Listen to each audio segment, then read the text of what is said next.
So God can rewrite any life story for His glory.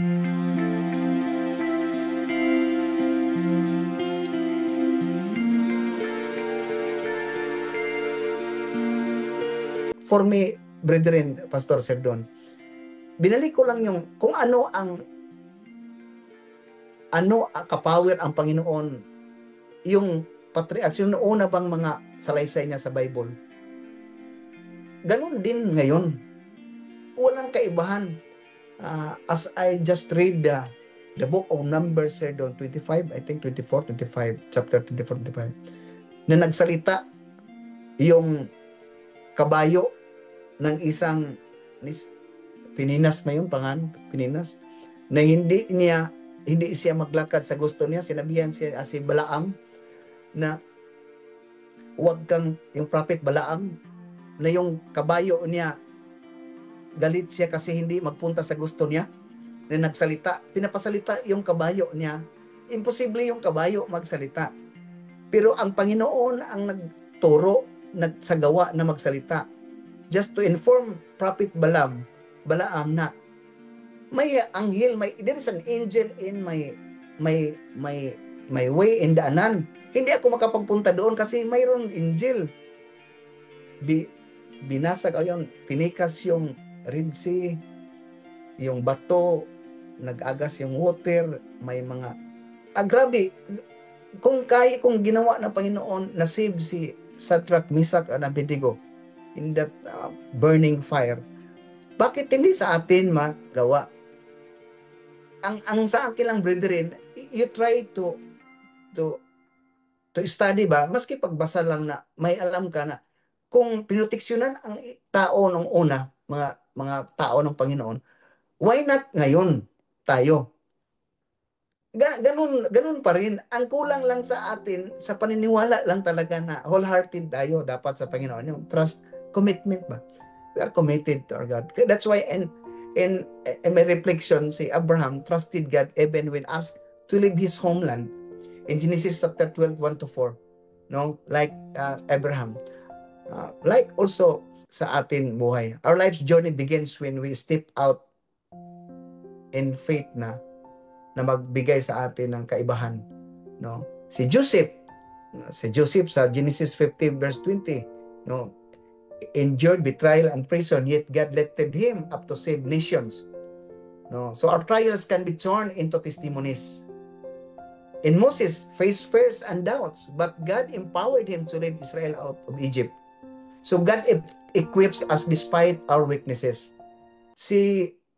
Masabi natin si David, no? Sin and fail, but he always returned to God in repentance. So God values a repentant and humble heart. Si Paul, alam naman natin si Paul, no? Was once a persecutor, yet God transformed him into one of the greatest preachers of the gospel, found in the book of 2 Corinthians chapter 5, I think. So God can rewrite any life story for His glory. No? So, ang sa atin lang, yung lesson learned, God's plan is bigger than our failures. Remember, brethren, Kuya Serdon. Just as He restored David and Paul, He can restore us also.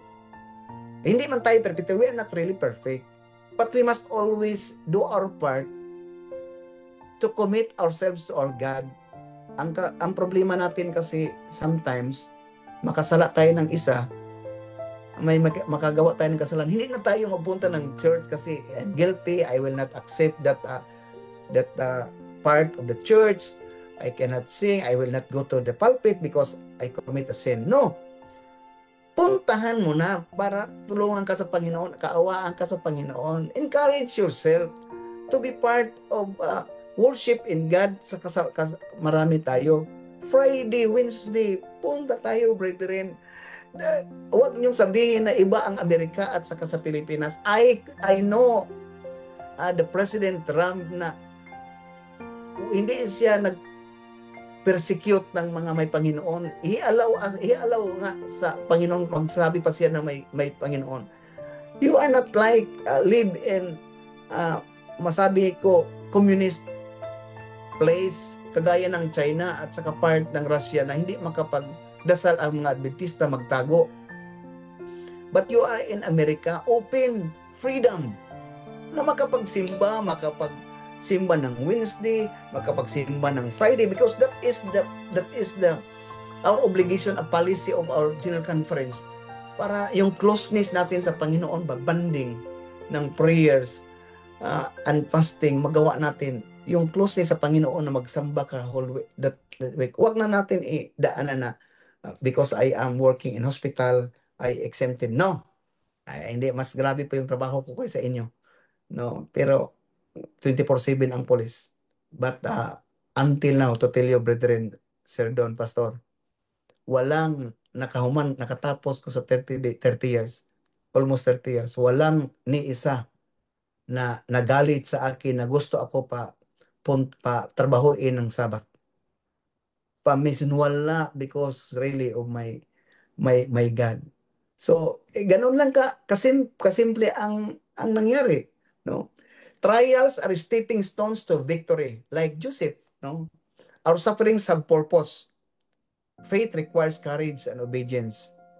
So, Abraham and Moses show us that walking with God often means leaving comfort behind.